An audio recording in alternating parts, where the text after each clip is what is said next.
So in this video, I want to show you how to attach a large item to a swag.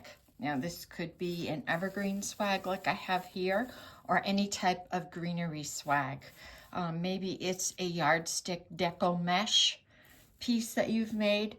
First thing that I've done here, I'm attaching an ice skate, is I've used chenille stems, and I actually threaded it through the hole in the skate, and I've chosen white because it matches the skate. But when we're all said and done with our final swag, which you'll see in my other video, this isn't even going to show because we're just going to cover it up with greens. But for the purpose of this, to show you how I'm going to attach it to the swag, I'm actually using pipe cleaners.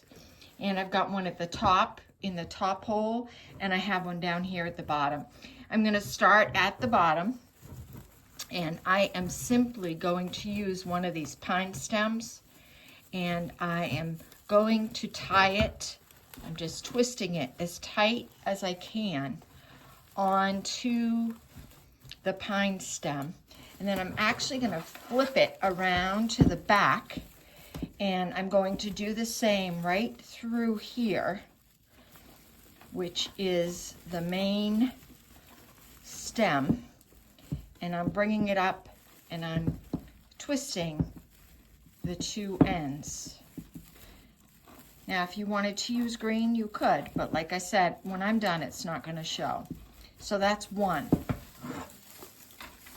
And then what I'm going to do is I want to do that up here. I want the skate to be at an angle when I have it attached. And then I'm going to do the same thing. I'm going to use a pine stem. That's why these evergreen bases are great for even an everyday wreath, because by the time you're done adding all your greens, you can cover the pine bases, but yet they're such a great tool to secure things with. I'm flipping it over again, and I'm threading it through to the back, and I'm just gonna twist it like so. And I'm gonna leave them like that for now. I'll take care of it when I work on the back of my piece. Now, this skate is secure. Also, as I go in and I work on the swag, you'll see that I'm gonna use some greens to actually secure the blade itself once I start to bring the greens in.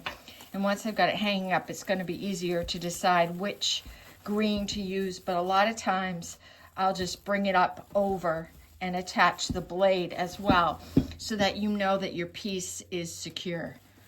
I'll stop here and I'll just hang it up on my easel so you can see what I'm talking about. Okay, so now you can see what I meant by how I have attached it to my swag.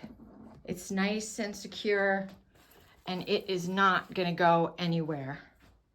So I'll put the link into the description if you want to see me complete this whole swag piece. But for this tutorial, hopefully you've learned how easy it is to attach an object to an evergreen or an everyday swag.